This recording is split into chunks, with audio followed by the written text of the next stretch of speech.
तो आपका स्वागत है अपने प्यारे से YouTube channel real education class 10th में। मैं आशा करता हूं दोस्तों आप सभी अच्छे होंगे और अपना पढ़ाई अच्छे से कर रहे होंगे। प्यारे बच्चों, आज के वीडियो में हम लोग जानेंगे क्लास 10th के सामाजिक विज्ञान का चैप्टर नंबर 1, जिसका नाम है आपदा प्रबंधन। क्या नाम है प्यारे बच्चों? आपदा प्रबंधन। ठीक है ना। आज इसका हम लोग क्या करेंगे, सब्जेक्टिव क्वेश्चन को जानेंगे। प्यारे साथियों, अगर आप इसका ऑब्जेक्टिव क्वेश्चन को नहीं देखे होंगे तो हम कल के इस वीडियो में इसका ऑब्जेक्टिव क्वेश्चन करा दिए थे। इस चैप्टर से जितना भी ऑब्जेक्टिव क्वेश्चन बनने वाला था उसमें लगभग 40 के आसपास, ठीक है ना, 35-40 के आसपास ऑब्जेक्टिव क्वेश्चन हुआ है। ऑब्जेक्टिव क्वेश्चन तो वो करा चुके हैं हम, और आज हम लोग सब्जेक्टिव क्वेश्चन कराएंगे। ठीक है ना। तो अगर आप ऑब्जेक्टिव क्वेश्चन को अभी तक नहीं देखे होंगे तो लिंक डिस्क्रिप्शन में है, जाके आप जल्दी से ऑब्जेक्टिव क्वेश्चन को देख लीजिए, क्योंकि उनमें से 5 नंबर फिक्स है कि आपका 5 को ऑब्जेक्टिव आएगा तो आएगा। और मैं वही बताया हूँ जो आपको 100% ऑब्जेक्टिव क्वेश्चन आएगा। तो आप जाके जल्दी से देख लीजिए और इसको भी देख लीजिएगा। आइए सब्जेक्टिव क्वेश्चन को देखते हैं। अगर आप हमारे चैनल पर नए हैं तो चैनल को सब्सक्राइब कर दीजिएगा, बेल आइकन को भी साथ में ऑल पे सेट कर दीजिएगा, जिससे आने वाली वीडियो का नोटिफिकेशन है जो सबसे पहले आप तक पहुंचेगा। आइए प्यारे बच्चों, बिना देर के इस क्लास को आप शुरू करते हैं। देखिए, आपदा प्रबंधन का आज हम लोग क्या करेंगे, सब्जेक्टिव क्वेश्चन का। ये पढ़ते हैं आपदा प्रबंधन का सब्जेक्टिव क्वेश्चन। देखिए, पहला सब्जेक्टिव क्या कर रहा है कि आपदा से आप क्या समझते हैं। चैप्टर का नाम है आपदा प्रबंधन, तो सबसे पहले जानना पड़ेगा ना कि आपदा प्रबंधन क्या होता है। तो यही पहला प्रश्न क्या है हम लोग का, आपदा से क्या आप क्या समझते हैं, आपदा क्या होता है, व्याख्या करें विवेचना करें। सभी का मतलब सेम हुआ था। आइए इसका उत्तर देखते हैं। कुछ दुर्घटनाएं ऐसी होती है जो बिना बुलाए अकस्मात आग धमकती है। मतलब कुछ कुछ ऐसी घटनाएं होती है जो क्या होती है, बिना बुलाए ही क्या हो जाती है, आ जाती है, धमकती है। और अन्य अल्प समय में ही जन धन का उपार क्षति पहुंचाती है। और कुछ समय में मतलब थोड़े से, अल्प समय का मतलब क्या होता है प्यारे बच्चों, एकदम थोड़े से समय में क्या करती है, जन धन जो भी हम लोग का रहता है, घर द्वार सभी को क्या कर देती है, ये बहुत ही ज़्यादा क्षति पहुंचाती है, हानि पहुंचाती है।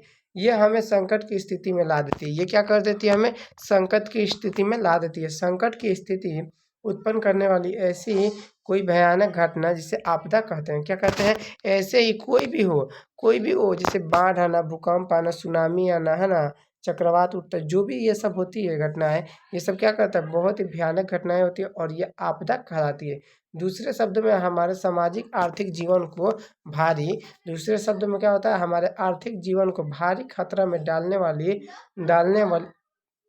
अकस्मात घटना है। ये क्या करती है, हमारे जो सामाजिक आर्थिक जीवन है, हमारे समाज में जो जीवन चल रहा है, उसको क्या करती है, बहुत ही बड़े खतरे में डालने का ये कार्य करती है। ठीक है ना। तो इसी को क्या कहते हैं, आपदा कहते हैं। देखिए, आपदा एक प्रकार की दुर्घटना है जिसमें क्या होता है, हमारा जो भी धन उन होता है वो सभी हमारा क्या होता है, डूब जाता है।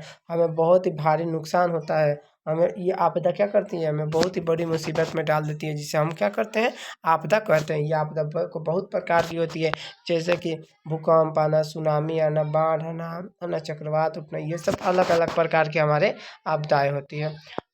आपको प्रश्न संख्या 1 समझ में आया? जल्दी से आप कमेंट करके बताइए कि आपका प्रश्न संख्या 1 पूरा हुआ कि नहीं, कंप्लीट हुआ कि नहीं। जल्दी आप कमेंट कीजिए।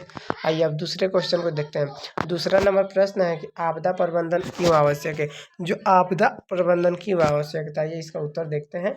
आपदा प्रबंधन की आवश्यकता आपदा के पूर्व व पश्चात होने वाली क्षति को कम या बचाने से। देखिए, देखिए एक जगह तो आपदा का हम लोग नुकसान हो रहा है और एक जगह हम लोग को आवश्यकता क्यों पड़ती है। तो देखिए, आवश्यकता क्यों पड़ती है, तो आपदा प्रबंधन की आवश्यकता हमें आपदा के पूर्व पश्चात होने वाली क्षति को कम या करने या बचाने से होता है। देखिए, अगर हमें आपदा की मुसीबत पड़ती है, जैसे कि बाढ़, यानी कि हमें सूखा पड़ रहा है, खेतों में क्या हो रहा है, सूखा हो रहा है, तो हमें उस टाइम बाढ़ की ज़रूरी, मतलब पानी की हमें क्या है, ज़रूरी है। तो उसी पे क्या होता है कि हमें को ज़रूरी पड़ जाती है, आपदा की क्या होती है, ज़रूरी पड़ती है। देखिए, कम करने या बचाने के लिए क्या ज़रूरी पड़ती है। प्राकृतिक आपदा या मानव निर्मित आपदा इत्यादि के घटित होने वाली अधिक मात्रा में जैविक एवं अजैविक संसाधन का नुकसान होता है। जैविक भी संसाधन होता है और अजैविक, दोनों का क्या होता है, बहुत ही भारी मात्रा में नुकसान ही होता है। क्या होता है प्यारे बच्चों, नुकसान ही होता है। देखिए, प्रश्न संख्या 3 है, आपका प्रबंधन के उद्देश्य की विवेचना करें। आपदा प्रबंधन की उद्देश्यों की विवेचना करना है। तो आपदा कोई भी हो उसका प्रबंधन अनिवार्य है। उसका क्या है, प्रबंधन क्या है, प्रबंधन अनिवार्य है। आपदा से न केवल विकास कार्य अवरुद्ध होते हैं बल्कि विकास कार्यों में कई सावधानियाँ उपस्थित होती है। क्या होती है? विकास कार्य, जो विकास हो चुके हैं कार्य, उनमें भी कई व्यवधान क्या होते हैं? उपस्थित होते हैं। कोई भी प्रबंधन कार्य तब तक सफल नहीं हो सकता जब तक उनमें आम लोगों की सहभागिता नहीं, जब तक मतलब वो कार्य, कोई भी कार्य तब तक सफल नहीं हो सकता जब तक आम लोग उसमें क्या हो? सहमत ना हो। आम लोगों की सहमत के तथा सहमतिता तथा पंचायत की मदद से ठोस प्रशासनिक निर्णय लिया जा सकता है। क्या किया जा सकता है? ठोस प्रशासनिक निर्णय लिए जा सकते हैं और वे निर्णय की दीर्घकाल में प्रबंध हेतु आवश्यक है। वे क्या करते हैं? वे निर्णय जो हम लोग लेते हैं वो दीर्घकाल में प्रबंधन हेतु आवश्यक है। क्या है? दीर्घकाल में प्रबंधन हेतु आवश्यक है। आइए प्रश्न संख्या 4 को देखते हैं कि आपदा प्रबंधन क्या है? क्या है प्यारे बच्चों? पहले तो हम लोग जान लेते हैं आपदा, ठीक है ना। अब आपदा प्रबंधन के बारे में जानेंगे। तो इसका उत्तर है आपदा चाहे जिस प्रकार की हो, आपदा कोई भी हो सकते हैं। इनमें धन जन एवं संसाधनों की उपार क्या होती है? क्षति होती है। आपदा किसी भी प्रकार की हो सकती है और इसमें क्या बहुत ही भारी प्रकार का नुकसान होता है, जन धन सभी का नुकसान होता है। इस संभावित उपहार क्षति को कम करने का उपाय आपदा प्रबंधन कहलाती है। आपदा प्रबंधन जैसे कि जो भी आपदा होती है, जो भी मुसीबत आती है, उसी को क्या करना? रोकना, यानी कि जिससे कि कम खतरा हो सके, उसी को क्या कहते हैं? आपदा प्रबंधन। प्रबंधन का मतलब उसको रोकना, ठीक है ना, प्रबंध करना, उसको बचाना। आइए प्रश्न संख्या 5 में देखते हैं आपदा प्रबंधन में उपग्रह फोन का क्या उद्देश्य है? उपग्रह फोन का क्या उद्देश्य है? क्या उपयोग है? क्या उपयोग है? तो उपग्रह फोन आपदा प्रबंधन में सर्वाधिक प्रयोग में लाया जाने वाला शासन है। ये क्या है? जो उपग्रह फोन है वो आपदा प्रबंधन में सर्वाधिक उपयोग लाने जाए, मतलब इससे क्या होता है? पता चल जाता है कि कब आपदा आने वाली है।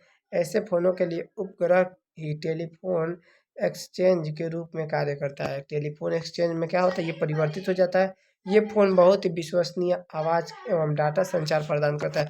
ये क्या है? बहुत ही लोगों का विश्वास है और बहुत ही अच्छा एकदम सही से डाटा को क्या करता है?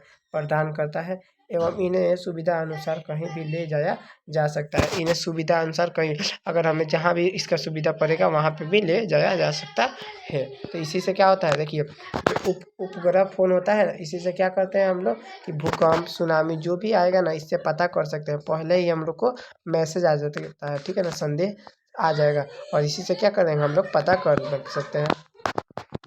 प्रश्न संख्या 6 है कि देखिए आपदा प्रबंधन में सरकार की क्या भूमिका है? मतलब आपदा जब आती है तो उसमें सरकार कौन कौन सी मदद करती है, कौन कौन से भूमिकाएं करती हैं, क्या क्या काम करती है, और स्पष्ट करें, इसके बारे में बताइए। तो आपदा प्रबंधन में सरकार की अहम भूमिका है। सरकार को संबंधित या क्षेत्र विशेष एवं आने वाली आपदाएं की पूर्व आशंका का ज्ञान होता है। क्या होता है? पूर्व आशंका का क्या होता है?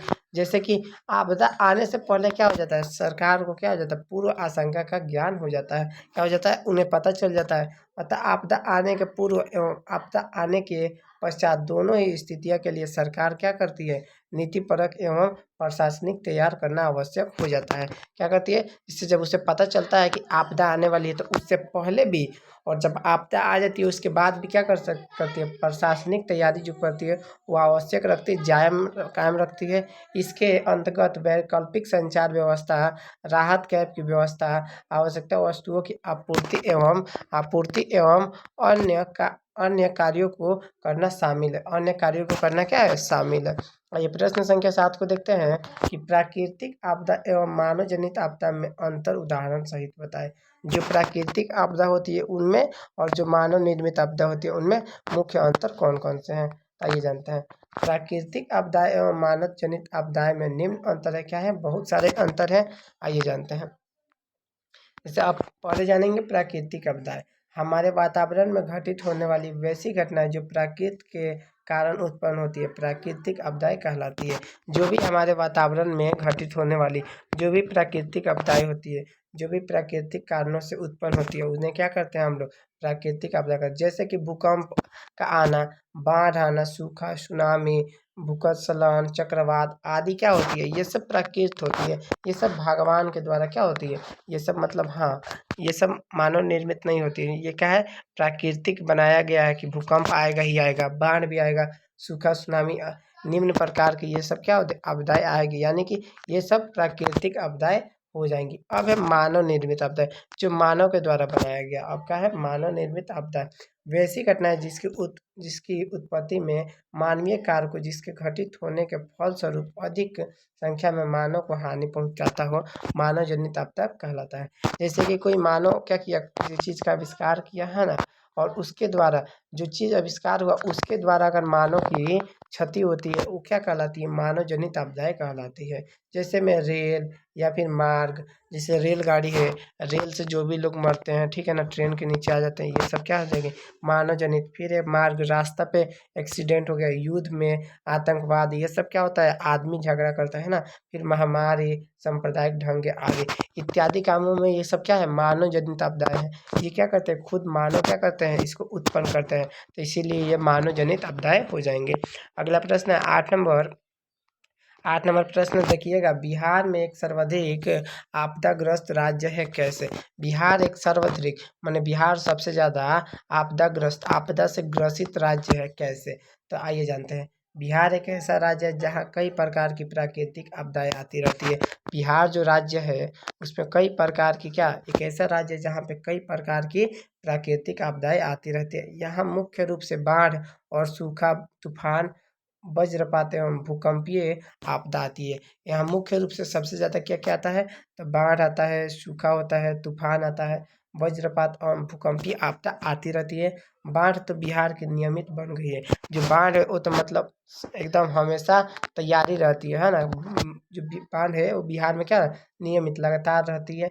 उत्तर बिहार के लोगों प्रत्येक वर्ष बाढ़ की परेशानी को झेलते हैं। जो उत्तर बिहार के लोग रहते हैं वो क्या करते हैं? बाढ़ की परेशानी को झेलते हैं। सूखा का प्रभाव दक्षिण फिर दक्षिण पश्चिम और मध्य दक्षिण बिहार में अधिक पड़ता है। तूफान का प्रभाव बिहार के उत्तरी पूर्वी जिले में जो भी तूफान आता है ज़्यादातर बिहार के उत्तरी पूर्वी जिले में अधिक पड़ता है। भूकंप का सर्वाधिक प्रभाव बिहार के उत्तरी सीमावर्ती क्षेत्र पर पड़ता है। अन्य जगहों पे मतलब बिहार के अन्य अन्य जगहों पर क्या करता है? अन्य अन्य प्रकार की प्राकृतिक आपदाएं घटित होती रहती है। प्रश्न संख्या 9 है, आग आपदा के समय कौन सा उपाय करना चाहिए? जो आग आपदा आए उनके टाइम कौन सा उपाय करना चाहिए? आइए जानते हैं आग आपदा के समय कौन सा उपाय करना चाहिए। देखिए इसका उत्तर है, आग आग लगने की उपस्थिति में सबसे पहले आग में फंसे हुए लोगों को बाहर निकालना एवं घायल को तत्काल प्राथमिक उपचार देकर अस्पताल पहुंचाना चाहिए।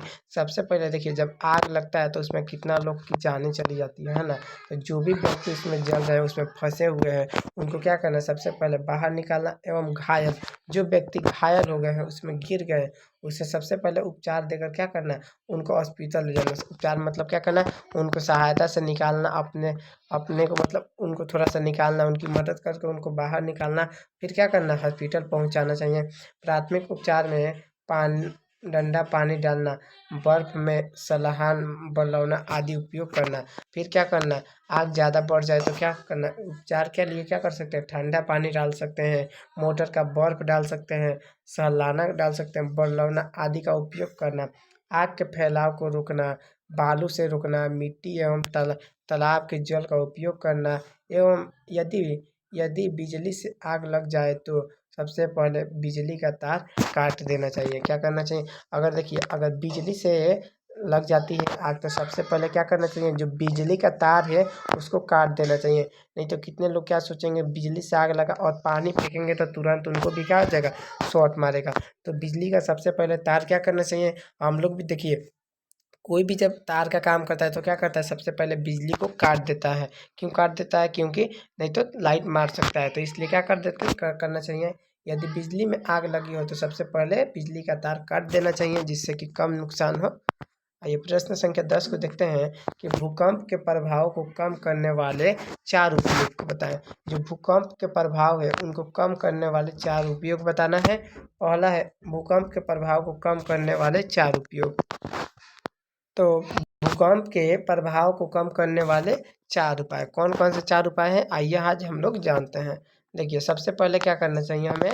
भावनों को आयतकार होना चाहिए। क्या होना चाहिए? भावनों को आयतकार और नक्शा साधारण होना चाहिए। और नक्शा क्या होना चाहिए? साधारण होना चाहिए। दूसरा है लंबी दीवारों को सहारा देने के लिए ईंट पत्थर का कंक्रीट के लिए कॉलम। जो हमको लंबी दीवार अगर देना है तो उनसे सबसे पहले क्या करना चाहिए, कंक्रीट का कॉलम देना चाहिए। क्या देना चाहिए, दूसरा नंबर कॉलम देना देना कॉलम होने चाहिए। क्या होना चाहिए, कॉलम।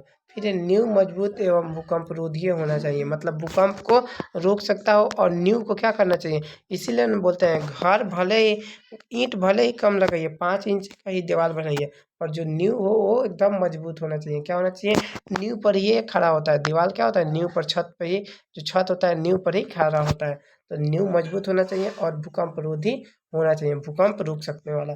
फिर दरवाजे तथा खिड़की की स्थिति भूकंप रोधी होनी चाहिए। जो मतलब अगर भूकंप आए तो क्या करना चाहिए, हमें मजबूत क्या करना चाहिए, दरवाजा चौकी जो भी है उसके नीचे हम लोग जाके लुका जाना चाहिए, बैठ जाना चाहिए, जिससे कि अगर उस पर कुछ गिरेगा भी तो असर नहीं करेगा। तो दरवाजे और खिड़की के पीछे जाके स्थिति में लुका जाना चाहिए। आइए अगला प्रश्न है, तूफान तूफान हारमोनी हर तूफान मरहोमी क्या है, तूफान मरहोमी क्या है। आइए जानते हैं तूफान मरमोही क्या है। उत्तर, अक्टूबर नवंबर महीने में बंगाल की खाड़ी में भयानक चक्रवात आता है। जो चक्रवात कब आता है, तो अक्टूबर का, हर एक साल अक्टूबर नवंबर के महीने में बंगाल की खाड़ी में क्या आता है, भयानक चक्रवात आता है, जिससे पश्चिम बंगाल और उड़ीसा जैसे घटित राज्यों में तूफान मरमोही आता है। इसमें समुद्र और लहरें बहुत अधिक मात्रा में जल नदी के मुहाने से प्रेरित करता है। देखिए, तूफान जब आता है नवंबर और अक्टूबर नवंबर महीने में, तो ये सबसे ज़्यादा चक्रवात उठता है, जिससे पश्चिम बंगाल और उड़ीसा क्या होता है, इससे पास में सटा रहता है। तो तटीय राज्यों को ये तूफान क्या करता है, मरहोमी करता है, क्षति पहुंचाता है। इससे समुद्र में लहर उठती है, अधिक मात्रा में जल बहने लगता है। यदि यह जल नदी में चढ़कर विस्तृत क्षेत्रों को जलमार्ग कर देता है। तो मतलब ये क्या कहता है, जल जब ज़्यादा हो जाता है तो नदी से बाहर कर देता है, और जो भी आसपास के क्षेत्र है विस्तृत कर देता है, उसे क्या कहते हैं, विस्तृत कर देता है। जिससे धन जन की अत्यधिक हानि होती है, जिससे क्या हो जाती है, बहुत ही ज़्यादा हानि होता है, नुकसान होता है, बहुत बड़े पैमाने पर तबाही होती है, बहुत ही ज़्यादा बाढ़ आने से तबाही होती है। पेड़ और मकान क्या हो जाते हैं, ध्वस्त हो जाते हैं, ध्वस्त व्यस्त हो जाते हैं, पेड़ मकान मकान क्या हो जाते हैं, गिर जाते हैं। प्रश्न संख्या 12 है, भूकंप क्या है। भूकंप क्या है, इसके बचाव के किन्हीं 2 उपायों का उल्लेख करें। कि भूकंप क्या है और इनसे बचने के लिए 2 उपाय बताना है। आइए जानते हैं। जब किसी बाहरी या आंतरिक कारणों से पृथ्वी में भूपटल में कंपन उत्पन्न होती है। जब देखिए किसी बाहरी या आंतरिक, ठीक है ना, आंतरिक कारणों से क्या होता है, पृथ्वी में भूपटल में कंपन उत्पन्न हो जाती है, तो उसे भूकंप कहते हैं। क्या कहते हैं, उसे भूकंप कहते हैं। इसके बचाव के निम्न उपाय हैं। इसके बचाव के लिए क्या है, बहुत सारे उपाय हैं। आइए 2 उपाय हम लोग जानते हैं। पहला है भूकंप रोधी मकानों का निर्माण करना, मतलब जो ऐसे मकान का निर्माण करना जिससे क्या हो, भूकंप उस पर प्रभाव ही ना पड़े, मतलब मजबूत क्या करना, मकान बनाना, घर अपना बनाना। दूसरा, इससे सुरक्षा के लिए लोगों को प्रशिक्षित करना, क्या करना, प्रशिक्षित करना। जैसे लोगों को पढ़ा लिखा होना चाहिए कि हमें कौन सा काम करना चाहिए, कैसे रहना चाहिए, अलग अलग जगहों पे, मतलब जहाँ पे हाँ ज़्यादा भीड़ ना लगाना कहीं पे, नहीं तो मानिए वहाँ पे क्या होगा, कहीं अगर गिरा तो वहाँ पे ज़्यादातर विनाशकारी होगा। तो ऐसे मतलब क्या करना, शिक्षित लोगों को क्या करना, लोगों का सुरक्षित लेना, उनसे मदद लेना, तो हमारा ये दोनों काम हो जाएगा। तो ये प्रश्न संख्या 13 नंबर है, भूकंप एवं सुनामी के विनाशकारी प्रभाव से बचने के उपाय। भूकंप और सुनामी से बचने का क्या क्या उपाय है। तो भूकंप एवं सुनामी एक प्राकृतिक आपदा है जो काफ़ी विनाशकारी होता है, जो काफ़ी क्या होता है, विनाशकारी होता है। भूकंप से बचने के विभिन्न प्रकार के तरीके, भूकंप से बचने के विभिन्न प्रकार के तरीके आइए जानते हैं। पहला है, भूकंप का सटीक पूर्वानुमान लगाया जाना चाहिए। जब भूकंप आता है तो उससे पहले क्या करना चाहिए, पूर्वानुमान लगा लेना चाहिए, और लगाया भी जाता है। दूसरा है, भूकंप रोधी मकान बनाया जाना चाहिए, जो भूकंप को क्या कर सकते हैं, रोक सकता है, वैसा मकान बनाना जाना चाहिए। फिर जनता को जागरूक बनाया जाना चाहिए। फिर विद्यालय में बच्चों को भूकंप की जानकारी दी जानी चाहिए। विद्यालय में क्या करना चाहिए, अपने जो भी स्कूल है उनमें सभी बच्चों को क्या करना चाहिए, भूकंप के बारे में जानकारी अवश्य होनी चाहिए। फिर है, सुनामी से बचने के तरीके। सुनामी से बचने के कौन कौन से तरीके हो सकते हैं, तो आइए जानते हैं।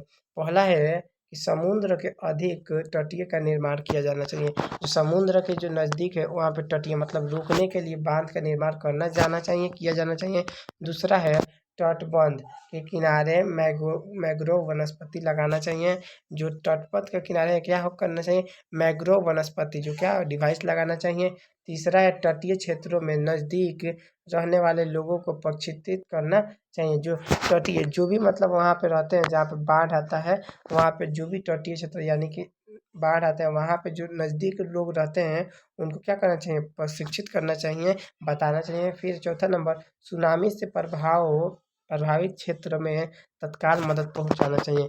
मतलब जहाँ भी पता चले कि आपको यहाँ पे क्या हो सके, सुनामी आने वाला है, तो वहाँ पे प्रभावित लोग क्षेत्रों में क्या करना चाहिए, तत्काल क्या तुरंत क्या करना चाहिए, मदद पहुंचा देना चाहिए। किसी न किसी से कह के वहाँ पे बता देना चाहिए, जागरूक कर देना चाहिए। प्रश्न संख्या 14 है, भूकंप का अधिकतम प्रभाव क्षेत्र कौन सा है। भूकंप का अधिकतम प्रभाव क्षेत्र कौन सा है, आइए जानते हैं। यह भूकंप तीव्रता की दृष्टि से 9 अधिक तीव्रता वाला क्षेत्र है। क्या है ये, 9 से अधिक तीव्रता वाला क्षेत्र है। इसमें भारत के सभी पूर्वोत्तर राज्य, बिहार एवं नेपाल की सीमावर्ती क्षेत्र तथा गुजरात का कच्छ प्रदेश शामिल है। इसे जोन 5 में रखा गया है। क्या किस में रखा गया है, जोन 5 में रखा गया है। आगे जानेंगे कि जोन 5 क्या होता है, जोन के बारे में भी हम लोग जानेंगे। प्रश्न संख्या 15 है कि भूकंप क्या है। भारत में प्रमुख पंकप पंकप क्षेत्र विभाजन करने वाले सभी क्षेत्रों को संक्षिप्त विवरण दें। भूकंप क्या है और जो भारत के प्रमुख जो जहाँ जहाँ पर भूकंप आती है उनके बारे में संक्षिप्त विवरण दें। आइए जानते हैं। पृथ्वी के आंतरिक भागों में अचानक उत्पन्न कंपन को हम भूकंप कहते हैं। पृथ्वी के जो आंतरिक भागों में, अंदर के जो भागों में अचानक उत्पन्न कंपन, जो कंपन होने लगता है उसे क्या कहते हैं, भूकंप कहते हैं। भूकंप की तीव्रता को सिस्मोग्राफ यंत्र द्वारा अध्ययन आखिर से मापते हैं। भूकंप को किससे मापा जाता है, तो याद रखिएगा, सिस्मोग्राफ यंत्र द्वारा। किसके द्वारा, सिस्मोग्राफ यंत्र के द्वारा क्या करते हैं, भूकंप को हम लोग मापते हैं। भारत में निम्नलिखित भूकंप क्षेत्रों में वर्गीकृत किया गया है। जो भारत को क्या किया गया है, निम्नलिखित क्षेत्रों में वर्गीकृत किया गया है। देखिए पहला है जोन नंबर 1। इसके अंतर्गत भारत के दक्षिण पठारी भाग आता है जहां भूकंप का खतरा नहीं के बराबर है। इसके अंतर्गत क्या आता है, जोन नंबर 1 में क्या होता है, इसमें भारत के दक्षिणी भारत में आता है, ठीक ना, जहाँ पे भूकंप का खतरा ना के बराबर होता ही नहीं है। दूसरा नंबर जोन है, इसके अंतर्गत प्रायद्वीपीय भारत के तटीय मैदान क्षेत्र आते हैं। इसमें क्या आते हैं, प्रायद्वीप, जो भी द्वीप हमारे वो सभी आते हैं भारत के तटीय मैदान क्षेत्र आते हैं। यहाँ भूकंप की तीव्रता कम होती है, यहाँ भी क्या होती है, भूकंप की तीव्रता कम होती है। जोन नंबर 3 है, इसके अंतर्गत मुख्यतः गंगा सिंधु का मैदान राजस्थान तथा उत्तरी गुजरात के क्षेत्र में आता है। जो जोन नंबर 3 है इसमें कौन कौन से है, तो गंगा सिंधु का मैदान है, राजस्थान तथा उत्तरी गुजरात के क्षेत्र आते हैं, इसमें क्षेत्र आते हैं। तो आप समझ गए कि जोन क्या है। जोन के हिसाब से क्या कर दिया गया, अलग अलग राज्यों को सबको क्षेत्र को हिसाब से बांट दिया गया है। ये प्रश्न संख्या 16 को जानते हैं कि भूकंप केंद्र और अधिकेंद्र में अंतर बताएं। जो भूकंप के केंद्र और अधिकेंद्र में अंतर स्पष्ट करें। आइए जानते हैं। पृथ्वी की ऊपरी सतह या का अचानक कंपन भूकंप कहलाता है। क्या कहलाता है, पृथ्वी का जो ऊपरी सतह होता है अचानक क्या कहता है, कांपना भूकंप कहलाता है। भूकंप का उद्गम पृथ्वी की गहराई में स्थित एक विदय होता है। क्या होता है, एक स्थित एक विदय होता है, उसे उसे ध्यान को ही कंपन केंद्र कहते हैं। उस ध्यान को ही क्या कहते हैं, कंपन केंद्र कहते हैं। भूकंप केंद्र अधिक गहराई में उत्पन्न होने पर उसका प्रभाव कम पड़ता है। जब भूकंप क्या होता है, अधिक गहराई में उत्पन्न होता है तो क्या करता है, उसका प्रभाव बहुत ही कम होता है। भूकंप केंद्र से उदत्त वाली तांग समकोण पर चलकर धरातल के जिस भाग पर सर्वप्रथम पहुंचती है उसे धरातल के उस भाग का अभिकेंद्र कहा जाता है। उसे क्या कहा जाता है, अभिकेंद्र कहा जाता है। अभिकेंद्र पर भूकंप की तरंगों का प्रभाव अधिक मिलता है। अभिकेंद्र पर क्या होता है, भूकंप की तरंगों का प्रभाव अधिक मिलता है। अधिकांश में जैसे जैसे दूरी बढ़ती जाती है प्रभाव कम होता जाता है। अधिकांश में क्या होता है, जैसे जैसे दूरी बढ़ेगी वैसे वैसे क्या होता है, प्रभाव भी कम होता जाता है। प्रश्न संख्या 17 है कि सुखाड़ का हमारे दैनिक जीवन पर पड़ने वाला प्रभाव का वर्णन करें। जो भी सूखा होता है उसके दैनिक जीवन पर पड़ने वाले प्रभाव को क्या करना है, वर्णन करें। आइए जानते हैं। सुखाड़ हमारे जीवन पर निम्नलिखित प्रभाव है। जो भी हमारे जीवन में सूखा पड़ता है उसका निम्नलिखित प्रभाव है। आइए जानते हैं कौन कौन से प्रभाव है। पहला है, सूखा में कृषि उत्पाद कम हो जाता है। जब सूखा होता है तो क्या होता है, कृषि का उत्पादन कम हो जाता है, क्योंकि इसके कारण कहीं तो फसल की बुआई नहीं हो पाती या बुआई देर से हो पाती है। कहीं क्या होती है, जब कृषि सूखा पड़ता है तो क्या होता है, यहाँ पे कहीं कहीं बुआई नहीं हो पाती, रोपा नहीं जा पाता है, और कहीं कहीं बुआई होती है तो देर से होती है। पहला तो ये हो गया। फिर है दूसरा, सूखी की स्थिति में ग्रामीण क्षेत्र में बेरोजगारी बढ़ जाती है। क्या हो जाती है, लोग जो गाँव के लोग रहते हैं वो क्या करते हैं, उतना मतलब उनके पास धन दौलत नहीं रहता कि वो लोग अपना काम कर सके, माने मशीनी यंत्रों के द्वारा करा सके। तो वो लोग क्या करते हैं, प्राकृतिक आपदा यानी कि अथी बाढ़ पर टिके रहते हैं कि बाढ़ आएगा तो सूखा को जो क्या करेगा, बचाएगा। तो जिससे और जब ऐसा नहीं होता तो क्या होता है, ग्रामीण क्षेत्र में बेरोजगारी बढ़ जाती है। तीसरा है, सूखा के कारण पशु चारे की कमी हो जाती है। क्या होता है, पशु चारे की भी कमी हो जाती है। चौथा है, सूखा के कारण पेय जल की भी कमी होती है। अगर सूखा हो जाए तो क्या होता है, कल भी आपको मालूम है, कल भी क्या होने लगता है, सूखने लगता है। फिर है पांचवा, इसके खरीफ की फसल बहुत अधिक प्रभाव होती है। जो भी मतलब खरीफ फसल के टाइम जो भी मतलब फसल उगाए जाते हैं उनमें क्या होता है, बहुत अधिक प्रभाव डालती है ये। अगला प्रश्न है 18 नंबर, सुखाड़ का प्रबंधन क्या है। जो सूखा का बचाव का क्या प्रबंधन है, तो निम्नलिखित उपाय द्वारा सूखा का प्रबंधन किया जा सकता है, रोका जा सकता है। आइए जानते हैं किसके किसके द्वारा रोका जा सकता है। फिर है पहला नंबर, जल ग्रहण क्षेत्रों में बांध बनाकर एक छोटे छोटे जल सय बनाए। जिससे जल को क्या करे, ग्रहण करे, थोड़ा थोड़ा जल को क्या करना, बनाकर एक बांध में क्या करना, उसको रोक के रखना। फिर है दूसरा, सुखाड़ के क्षेत्रों में वृक्षों की सघनता में वृद्धि करना। क्या करना, वृक्ष लगाना, पेड़ पौधे लगाना, जिससे बारिश आने की ज़्यादातर संभावना है। तीसरा है, शुष्क फलों की बुआई व ड्रिप सिंचाई की विधि को अपनाकर क्या करना, शुष्क फसलों की जो शुष्क फसल है उनकी बुआई करना एवं ड्रिप सिंचाई जो पाइप वाला होता है उसको क्या करना, अपनाना। फिर चौथा नंबर, नहरों द्वारा सूखे क्षेत्रों में जल पहुंचाकर। जो जो भी क्षेत्र क्या हुए हैं उनमें मतलब पानी नहीं है तो उनको नहरों के द्वारा क्या करना, सूखे जो भी क्षेत्र हैं उनको जल पहुंचाना, ठीक है ना, उन्हें जल पहुंचाना। आइए प्रश्न संख्या 19 को देखते हैं। सूखे के परिमाणों का उल्लेख करना। सूखे के परिमाण, कैसे सूखा होता है उसके बारे में उल्लेख करना। आइए जानते हैं। सूखे की स्थिति में फसलें नष्ट हो जाना एवं खाद्यान्न उत्पादन कम हो जाना। सूखा जब पड़ता है तो क्या होगा ना, स्थिति क्या हो, बहुत ही फसल की स्थिति नष्ट हो जाती है, और जो खाद हम लोग को मतलब उत्पन्न होता है वो क्या कम हो जाता है, जिसके कारण खाद्य समस्या उत्पन्न होती है। जिसके कारण क्या होती है, खाद्य समस्या उत्पन्न होती है। राष्ट्रीय स्तर पर इस स्थिति को अकाल कहते हैं। इसे क्या कहते हैं, जब नहीं बोलते हैं अकाल पड़ गया, यानी कि खाने की क्या हो चुकी है, अकाल पड़ गई है, स्थिति बहुत ही दिक्कत हो गई है, खाने को मतलब अकाल पड़ गया, उसी को बोलते हैं अकाल। फलों फलों के सूखने के कारण मवेशियों के लिए चारा का अकाल हो जाना। अगर फसल सूख जाते हैं तो क्या हो जाते हैं, जो गाय भैंस चारा खाती है वो भी क्या हो जाती है, अकाल पड़ जाता है। साथ ही सभी जीवों के लिए जल का भी अभाव हो पाता है। अब जल अगर पानी रहता है न, जैसे पोखरा में नदी में ये सब पानी रहता है तो क्या होता है, अधिक मात्रा में वहाँ पे जाके जानवर क्या करते हैं, अपना पानी पीते हैं और अपना पेट को पालते हैं, मतलब है ना।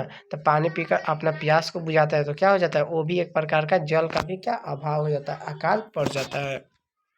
अगला प्रश्न है 20 नंबर, कि सुनामी से बचाव के उपायों का उल्लेख करें। सुनामी से बचाव के लिए कौन कौन से उपाय करेंगे, तो सुनामी से बचाव के लिए निम्नलिखित तरीके हैं, निम्नलिखित उपाय हैं।